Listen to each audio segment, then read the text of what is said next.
Hey everyone, welcome to Table Talk. I am super excited today. I'm not going to tell you who our guest is just yet, but I'm sure you already know if you can see this guy.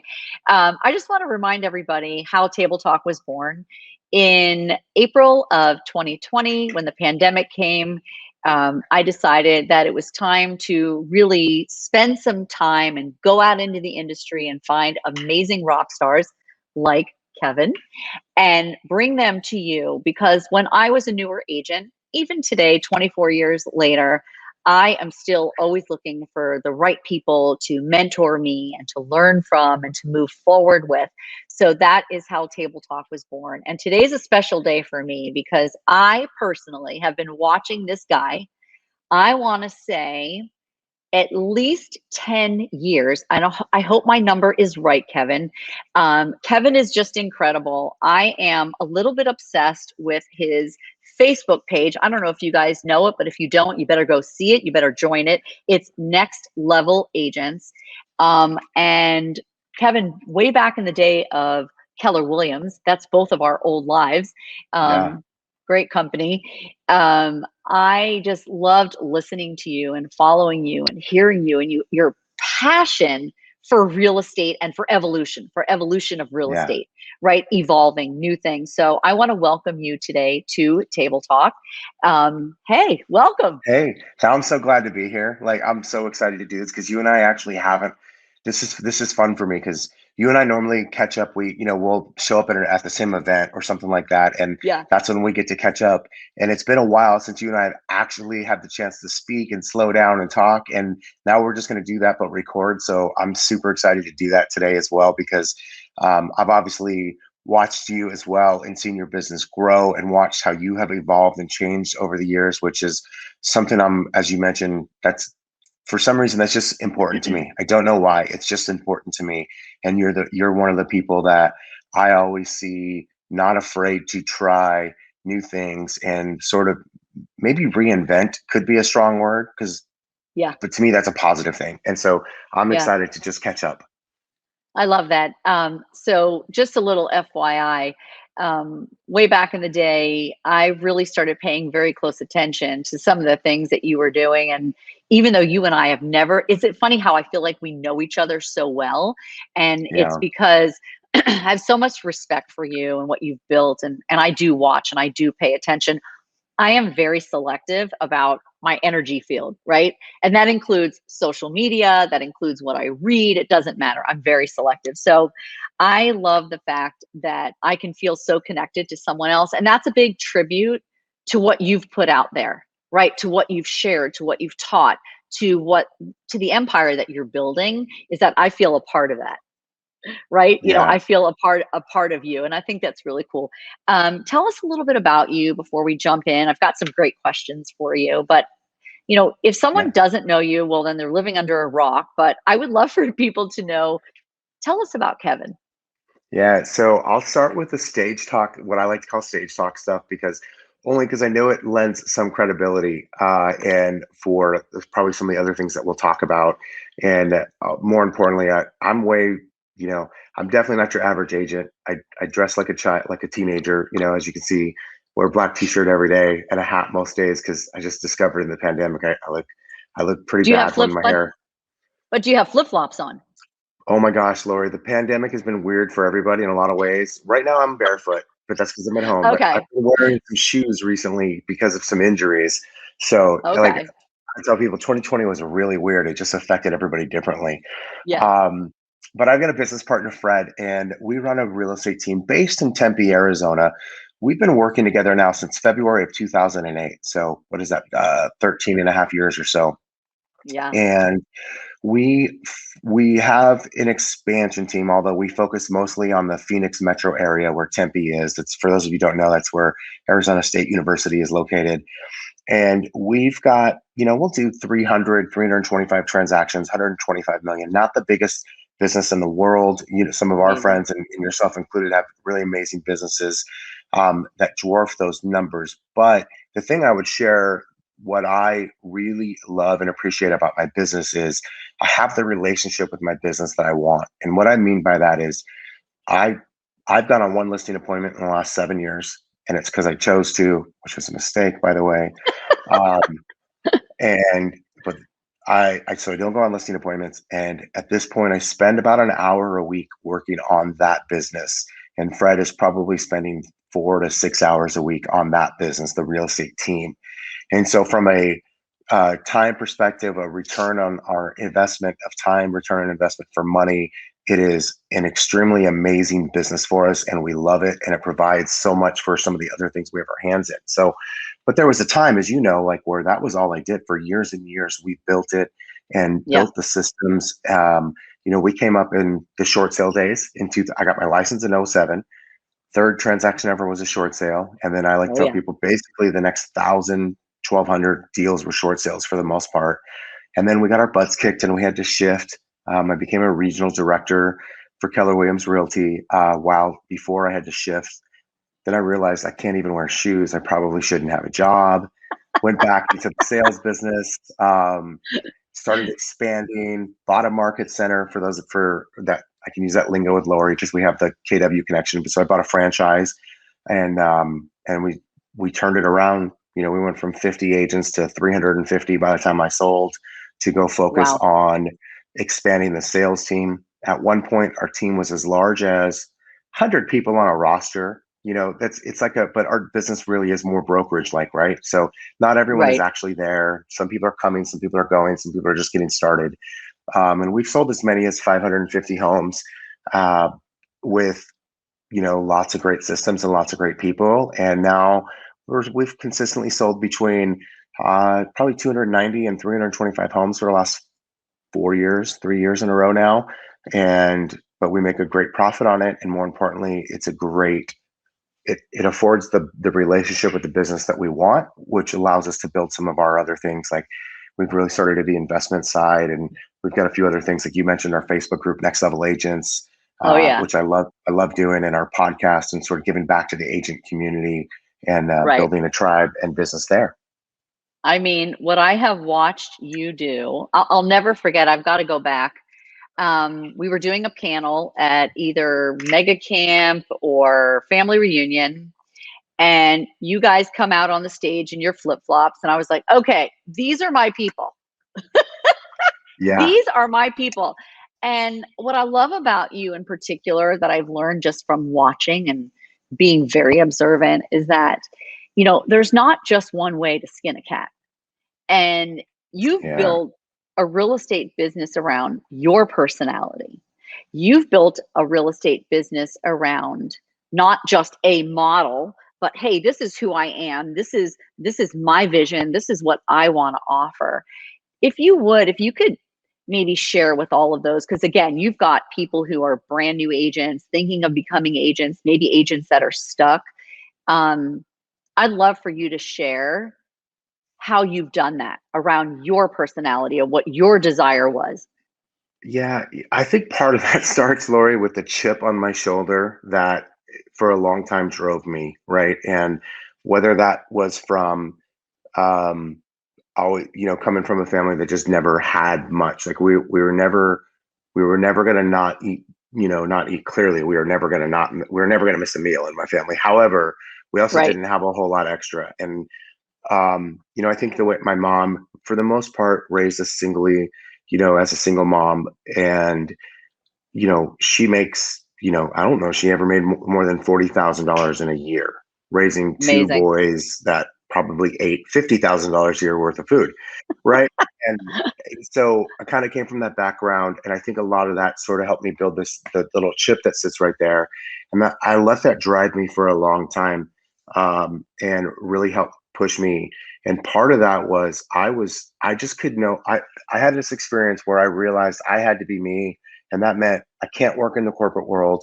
Real estate was I couldn't explain it. I just felt like this magnet between real estate and me, and I had to go. And so I went, and it was in the middle of '07. I mean, I literally I had love friends it. telling me, I don't get love your it. license. You've missed it. And for me, because of that chip, if you tell me not to do something, like it's pretty much a Yeah. guarantee I'm going to do it. And so I think Yeah. a lot of it stems from that personality and behavior. And my business partner, Fred, is very similar, although we're not the exact same behavior, similar enough in that aspect.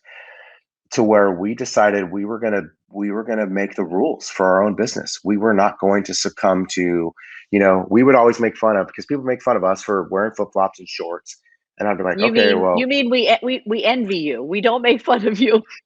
what's funny is now I see that now. Back then, it was kind of like, we joked about writing a class called All Dressed Up and Broke, because we knew that so many agents that were dressed up looked great because they were Yeah. dressing for the part they wanted and Yeah. couldn't make anything happen. And I'm just a results driven person.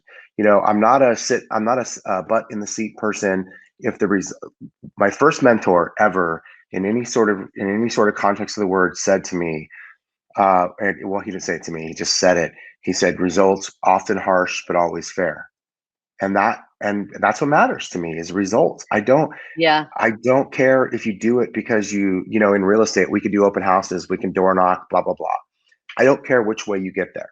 For me, what I did learn from another mentor, Gary, who was a mentor of mine and yours for a long time, was eventually you just kind of got to make peace with what you have to do every day. And my whole thing has been figuring out what is that thing that you will do and just doing that. And if you just focus on that, the rest doesn't really matter. So you can dress like an idiot if you want. I would laugh. Like our regional director at KW walked in one time for an ALC meeting that he was leading, and he looked at me and he did one of these, looked at my flip flops, looks back at my shirt, and he says, my 16-year-old son has the exact same shirt. And I looked at him dead in the eye and I said, yeah, Tom, it's because we both shop at the same store. Anything else? And I'm like, Well, I'm when you say that, Kevin, like you got me like I'm about to jump out of my seat, because I hope everyone just heard how important what you just said. Successful people don't typically go with the pack. Successful people go in their lane. They do what feels right for them. They follow their passion. I mean, listen, I remember, I can't give you the amount of years, but let's say within the last 5 years, when you decided to pursue the EXP empire. And yeah. that was probably another time in your life where people are saying, what are you doing? Where are you going? What are you happening? Oh yeah. It's because, right, because the herd was going in one direction and you were like, no, I'm following my passion. I got goosebumps. Look what you guys have built. I mean, I Yeah. have watched you bring opportunity to hundreds of real estate agents through your EXP empire, because I'm going to call it an empire. So I love what you're saying. And I hope people are really listening to the fact that you don't have to conform. Everything is not done one way. Yeah. Find out who you are, what feels right for you. There are real estate agents who want to go to work in a 3-piece suit because that's where their skin belongs. That's where they feel comfortable. So I love, and feel free to go as deep as you want on this topic of, finding out, who you are, what your personality is, and how to make sure you go in that direction. Yeah. Here's what I've always been a believer in. Gary Vaynerchuk wrote the book Crush It in 2009. Amazing. And I remember I read the book and we literally started a video blog that week. Like the next day, bought a camera, started recording videos in 2009. And the overwhelming message, besides get on social media and how big it was going to become, how historically correct has that guy been? Was be yourself. And I don't care how weird it is. He gave an example of like if bazooka gum or bubble gum is your thing, then be Yeah. all in on bubblegum, right? And so I think that's the first thing I could point to where I was like, we're already doing that, but I'll never forget. So I start the video blog, and what happened, I had this experience where it's intended for realtors, but I'm talking to potential listing clients on the phone because it's how I took listings then, was on the phone. And I realized, and they're seeing the videos on YouTube. And at first I'm scared. I'm like, oh gosh, these are intended for agents. This is terrible. And so I called my buddy Drew, who had set up our blog and would take care of all the technical stuff. And I just said to him, like, first of all, we got to put some content out there for the public, for consumers, because people are watching this. And second of all, I said, dude, should we be dressing up? Like, what should we do? And he just slowed me down and reminded me, he was like, dude, no, be yourself. Because here's the deal. Yep. When they show up to your office to drop off their paperwork or whatever, you're going to be in shorts and flip flops. And if that's going to get them to not want to work with you, let them figure that out on their time, not on your time. Like, don't let them disqualify themselves based on what you being really you, and I don't know, that gave me permission. So that's probably like late 2009, early 2010 when I had that conversation with Drew. And I think from there, now it's like, I will not get political here, but like if you look at just the political environment we've been in, every like there's a lot of that happens, but it's like super hyper sensationalized. And I don't Yes. believe in that because that's manipulation. But what I do believe in is just be yourself. You don't have to draw a line in the sand. You can just, but you can draw a line in the sand on who you are, but Yeah. without being too over the top. Just be true to yourself while being, I feel like, what's the word I'm looking for? You can still love other people You you want you and you be want to be yourself. authentic. You want to be Yeah, authentic and be totally. who you are. I think people who are in real estate or thinking about getting into real estate, this is why I say to them, go and meet as many companies as you can. Spend Yeah, time in a sales meeting. Go hang out with their agents in an open house. You really need to figure that out. Otherwise, it's kind of like, for me, it would be walking around with an 80-pound weight on my back, because I have to be myself, right? Love yeah, me, don't love me, like I am. This is what you get. And I tell that all the time. It's okay to rip and duplicate and copy people. I get all that. But be authentic you, especially in the world of social media and everything that we're dealing with. yeah, Well, thank you for that explanation. I really do appreciate that. So, someone like yourself who's has achieved the success that you have achieved, and I know we probably haven't even seen anything yet with the direction that you're going in. We both know that often we will have to reinvent ourselves. That it's a constant reinventing of ourselves and our business. Would you share with everybody listening and who will listen to the podcast and what have you, what have you done in the past to reinvent yourself? yeah. It's funny when I think about that, like initially from like a business perspective, I can think of a few different times where Fred, my business partner, and I completely revamped and reinvented our business. And so I'll give you a couple brief examples of that. I mentioned we started in the short sale world. And in Yes. 2012, we go be the regional directors for KW in Colorado, so away from home. And our business, while we're having at that time our best year ever, it's imploding. And at the same time, we realize we're not employable. So we come home, and Laurie, I kid you not, within under, I don't know, 90 days, every person in a sales role quits, like just walks out the door. Like it was terrible. And it was 100% because of us, poor leadership, not knowing what we're doing, leaving the wrong people in the wrong seat, not supporting them, all of that, right? 100% on us. And at the same time, my wife is having our first child, right? And so like I'm becoming a dad for the first time.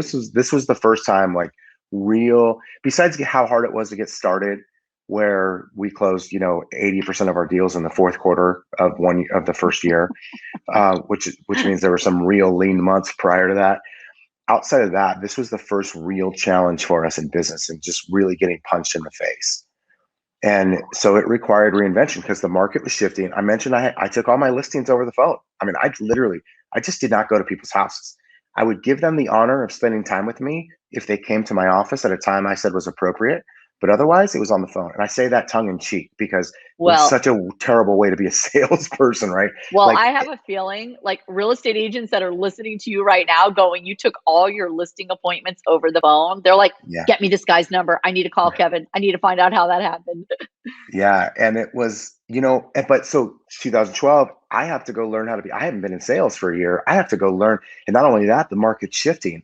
I no longer know more. Which in short sales, I mean this as, I'm just going to say it. I'm not bragging. I just know more about short sales than anybody else on the planet. Right? We had a higher success rate than anybody else in the country. Did more than anybody from a success ratio standpoint. And so I had the thing that nobody else in my market. Like there was one other person in our market who understood it to the level that we did. And this was like, just like where you're at, this was one of the hotbeds for it. Right. And so what happened is I now had to start competing for listings. And I realized I can get the appointment. I just can't close. And I just remember like just getting punched in the face over and over again. Cause now I'm back taking listings. Fred's back working with buyers because we're the only salespeople in our business. And I'm succeeding maybe 2 or 3 times out of 10. And I'll never forget this day where I came home and my wife and was there holding my baby, and she was like, "How was work?" I said, my response was, "I have to figure this out." And here I am, like, no one should feel bad for it. We sold 140 or 150 homes that year, just my business partner and I. We made a lot of money. should never feel, but it hurt. I felt trapped. And so what we had to do is I had to learn to be a realtor. I always tell people that's the year I learned to be a realtor, was end of 12, beginning of 13. And once we Wow. had kind of got that ground back, then I figured out what is the business model I want. And it was two conversations. It's a conversation with Brett Tanner, who I was a partner with on that Keller Williams Market Center. And it was a conversation, actually it was like 4 days of conversations with Ben Kenny. Fred and I went and stayed at his house, and we just sat and talked for 4 days. Like, and he would basically, Ben did what he does, where he shows you kind of behind the scenes and gives you all the real stuff and then lets you go learn on your own. We came back, we had a plan, and then we just, it, started blowing up from there in a good way. And then we got our butt kicked again a few years later. So now everything's going great. Business is growing like a rocket ship. We cross over, 300 deals, 400 deals, 500 deals, couple hundred, $100+ million at the time. It was great. We're making some money finally. We'd invested in expansion of our systems and our people. And so by the time 2017 rolls around, we're making a lot of money. And it's nice because we consciously knew we weren't going to make that much money in a few years before, because we were going to reinvest in some people, and Right. that, which meant we weren't taking home a lot compared to what our numbers look like we could have been. And then somebody walks out, takes 20 people with them, and it's just, and then we make a wrong hire, and then another wrong hire. It's just boom, boom, boom, and and as you pointed out, we also then realized we're no longer at home at KW. And that was hard. That was hard to swallow. The day we knew it was April 2017. We were at a pirate mastermind, which is like maybe 20 of us that were doing expansion, and Gary, where we would meet about every month or every other month. And they announced, FYI, I was desperate to get into a pirate mastermind, but I never got the call. listen, you But didn't miss damn, much. I wanted to get into those. I've got about 5 talking points I could share with you that are worth it from about the 20 meetings I went to. At any Oh, rate, wow. um, so what happened though? That day they announced that they moved on. Chris Heller was no longer the CEO, Yes, I and remember that. I don't know what it was, but that whole day was weird. I literally got, I don't want to say an argument. I was challenging Gary Keller on the evolution of the company and why I didn't think it was right, and it was different than what I had signed up for previously. And it was just like, I don't know. And then they announced, and we're there all day. And we get to the airport, and I mean, there's like, we're all of us, like, we're in a caravan going to the airport together. And we get the email. That's how we all found out, after spending 8 hours with Gary. It felt That Chris weird. And it, was leaving. yeah. And it, Yeah. so it just, that was the day I knew that it was no longer home, but it took me over a Yeah. year to actually make it happen. And so we had to start. So I think then it was like we focused on that part.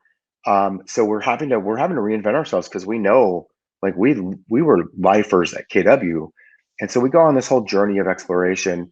And then in that is when we have like 20 people walk out one day, and we rebuild. It's a system, and as long as you're good to people, you can make it happen.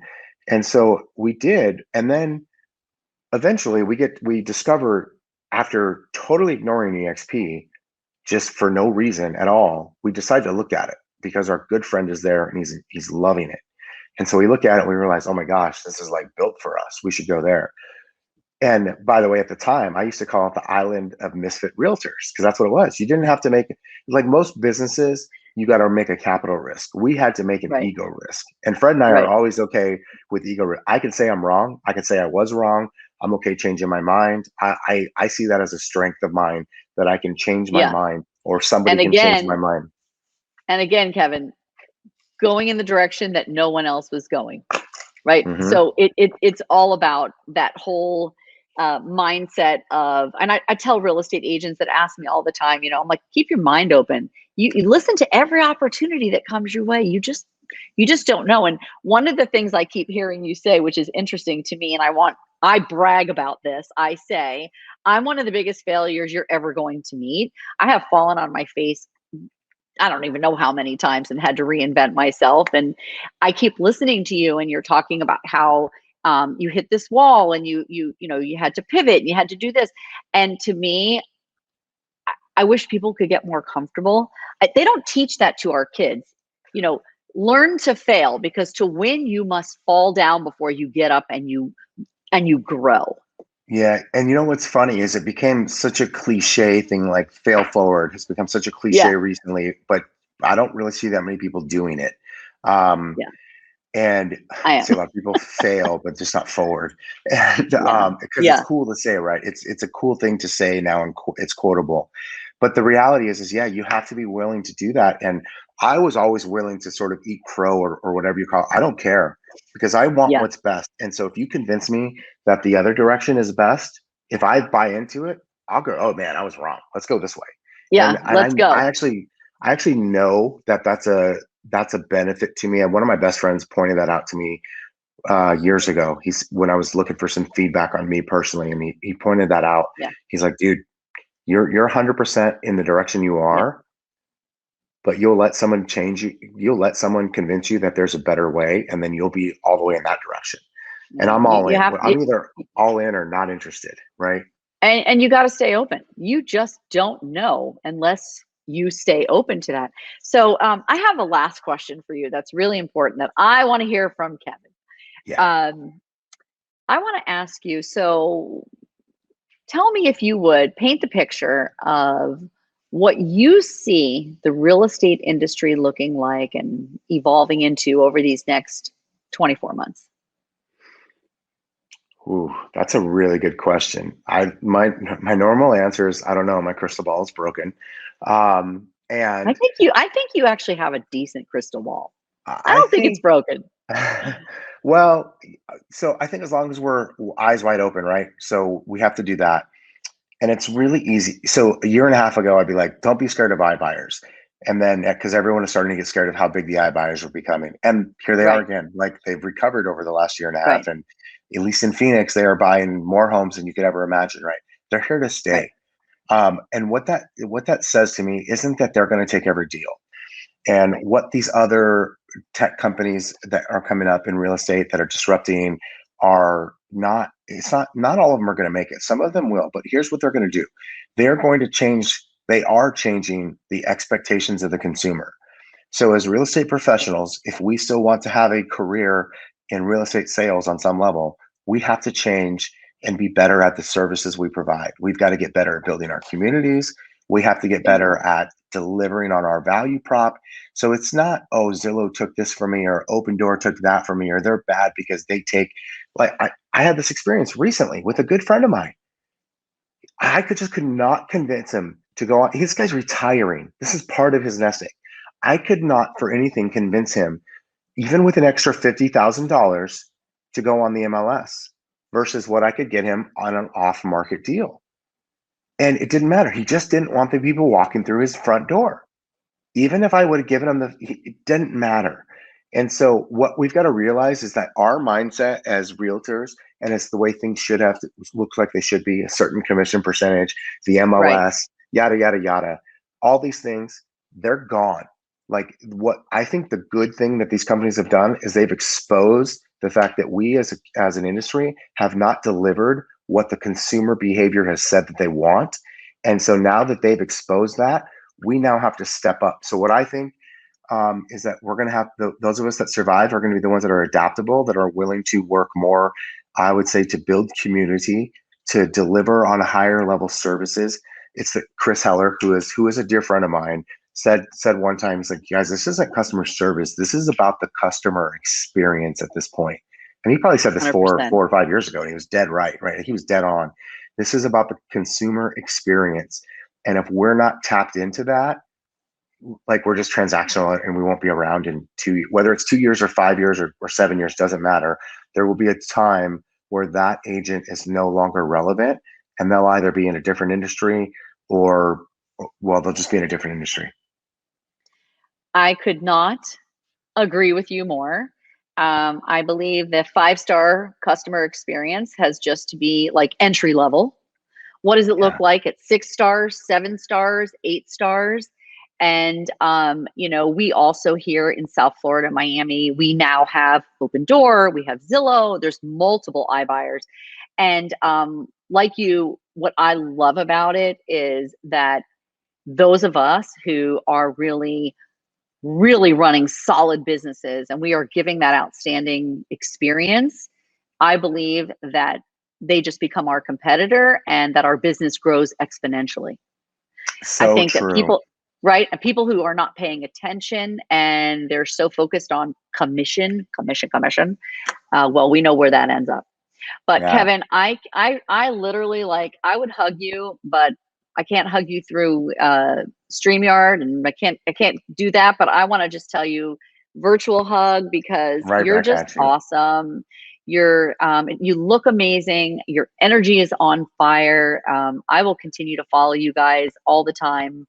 And I just want to tell everybody who's watching, you definitely want to check out the Kevin and Fred. I think it's called Kevin and Fred Show. It's a podcast. I Mm. have watched it multiple times. It's super awesome. Also, definitely follow their page on Facebook, Next Level Agents. And I just thank you. You're awesome. I can't wait to see you somewhere. We'll run into each other at some point. We're gonna find a reason to get together in the same room so soon, hopefully, because I would love to I would actually love give you a that. real hug and spend some time with you. Aw, thank you. Be well, my friend. Take care, babe. Thanks a lot. You too. We'll talk to you again Thanks soon. again. Okay, Bye. take care.